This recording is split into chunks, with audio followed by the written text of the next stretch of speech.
The Galaxy S25 Edge is remarkably thinner and lighter than your average flagship model, complete with the same One UI 7 experience and Galaxy AI features found on the S25 Ultra.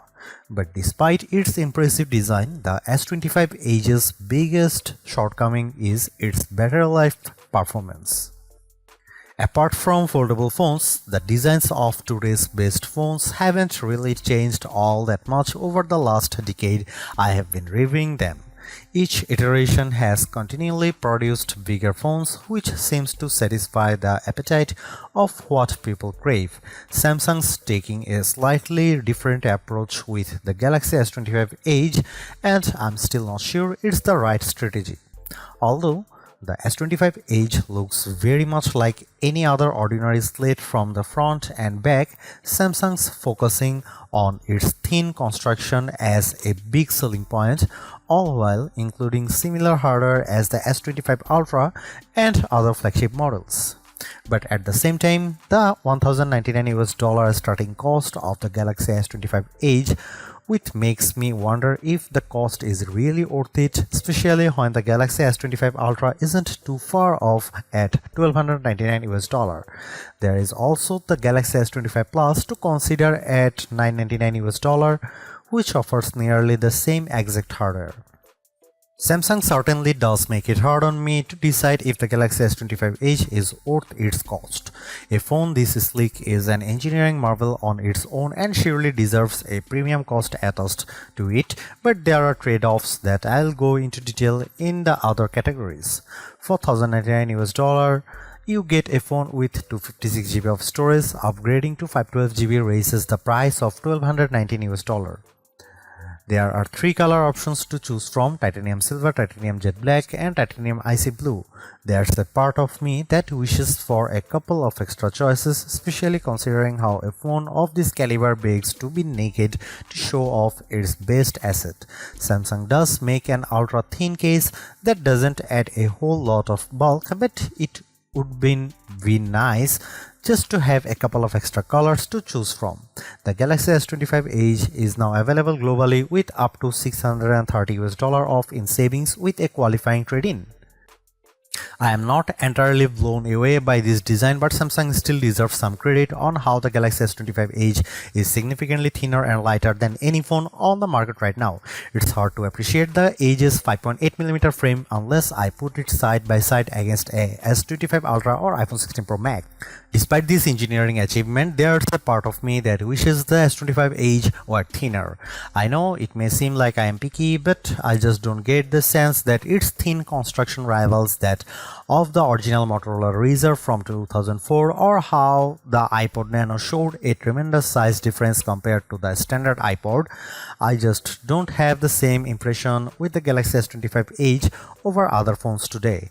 The underrated part about the S25 Edge's design relates to its lightweight feel, which I think is much more impressive than its thinness. Tipping the scales at 5.75 ounces, it's much more palpable in my opinion, especially when the Galaxy S25 Ultra weighs in at 7.69 ounces. There's almost a 29% weight difference between the two, which is pretty remarkable. However, the Edge is only 15% lighter and 22% thinner than the Galaxy S25 Plus. For a phone this thin and light, I have to admit the Galaxy S25 Edge still manages to feel incredibly solid, which is attributed to its titanium frame and Gorilla Glass ceramic 2 covering its display. Whenever devices get shrunken in size, they can sometimes feel fragile, but not this. It also helps this model features the same IP68 rating as the Galaxy S25 Ultra. After I reviewed the Motorola Razr Ultra 2025, I am less convinced by the Galaxy S25 Edge's design because Motorola's device is almost the same size, weight, and thinness, but it's a foldable phone. The specs show that the Galaxy S25 Edge beats the Razr Ultra, but they are a lot similar in reality. And this is exactly why I am not as enthralled by S25 Edge design. One reason why the Galaxy S25 Edge draws a lot of comparison to the S25 Plus is that it features a similar 6.7-inch AMOLED display with QHD Plus resolution. I personally feel this size is still too big for one-handed use, but it's much easier to handle than the 6.9-inch Galaxy S25 Ultra. Plus, it helps the Samsung has kept the bezels as slim as possible. I will say that this panel looks really sharp, and I'd argue it's better than the one in the Galaxy S25 Ultra. Colors look rich while it maintains its clarity at wide angles better than the Ultra. But what's even more impressive is how the Galaxy S25 Edge sports a much brighter panel reaching a peak brightness of 1997 nits, which is a smidge brighter than the S25 Ultra. Apart from that, it's worth mentioning that the Galaxy S25 Edge features an adaptive 120Hz refresh rate that makes animations and scrolling with the interface so buttery smooth. All in all, it's a superb display that's perfect for me to squeeze in a TV show or movie. The first compromise the Galaxy S25 Edge makes to reach its thinner construction is the sacrifice to its camera arsenal. The rest of Xiaomi's flagship line gets a triple camera array at the very least, but the Galaxy S25 Edge gets a dual camera setup instead, which consists of 200 megapixel main shooter paired with a 12 megapixel ultra wide. The trade-off here is that the Edge lacks a dedicated telephoto camera, which leaves all the zooming to its main camera. Even though the camera and lenses protrude much further out from the rest of the phone, I'm not terribly bothered by that, but there's a fair amount of oval if you lay the S25 Edge flat and try to type. Samsung doesn't explicitly say it's the same identical 200 megapixel main camera as the Galaxy S25 Ultra, but the Edge is inherently at a disadvantage because all other S25 models are backed by optical zoom cameras. Around the front, there's a 12 megapixel selfie camera with a pinhole cutout for it. Here are some camera samples of the Samsung Galaxy S25 Edge.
Not only is the Galaxy S25 Edge the thinnest Galaxy S phone to date, it's also one of the most powerful as well, courtesy of its Snapdragon 8 Elite chipset and generous 12GB of RAM.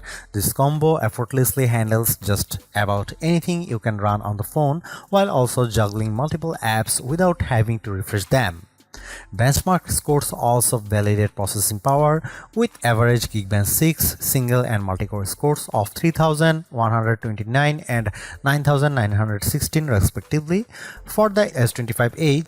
Interestingly, these scores are better than the Galaxy S25 Ultra but behind the S25 Plus ever so slightly. I don't notice any difference in terms of its real world performance as the S25 Edge delivers the same GP response with everyday actions such as opening apps, surfing the web, watching videos and more. Due to how Samsung shaves off a lot of space inside the phone, the Galaxy S25 Edge features a newly configured vapor chamber to mitigate heat building. Although I don't see a tremendous difference in how games I play religiously run on the Galaxy S25 Edge, 3D Mark benchmark scores reveal it's not as good as the S25 Plus or S25 Ultra. The S25 Edge's 149.18 FPS average frame rate with 3D Mark's Wildlife Unlimited test isn't as fast as the other two phones, though this frame rate is still incredibly smooth. I really want to like the Galaxy S25 Edge, but it's difficult because I was hoping for much more out of this thin phone. First and foremost, the biggest trade-off in making me a phone this thin and light is that the battery life is compromised in a big way. I wouldn't be as critical about that if the charging speed were faster, but it isn't. The Edge's build construction serves as a precedent for all phones going forward, but it does pose a conundrum in the sense of how much value it offers by doing this. Again, I have to point out the Galaxy S25 Plus and its $999 cost. That's $100 less than the S25 Edge, but the S25 Plus still offers a thin and light design of its own, along with a dedicated telephoto camera, a larger battery that lasts much longer, and a faster 45-watt charging speed.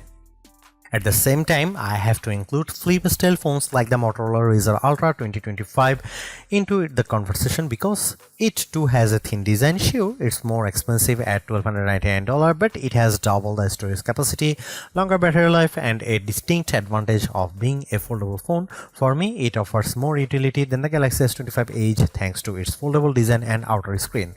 And finally, there's the Samsung Galaxy S25 Ultra at $200 more than the Galaxy S25 Edge. You will have to deal with a thicker and heavier phone, but I think those concessions are well worth it because of how the Ultra has better zooming capabilities with its camera's outstanding battery life, faster charging, and the extra utility of the S Pen. Plus, it has a larger screen to round it out. I think I would be more impressed in the Galaxy S25 Edge if Samsung made it even thinner while also shrinking down the size of the phone, but still packing the same chipset and cameras. Samsung's lineup is already dominated by several phones with a 6-inch displays, but it would have been different if there was another small phone option. The Galaxy S25 Edge is an okay start to this trend, but its successor is going to need to do a lot more to really differentiate itself from the pack.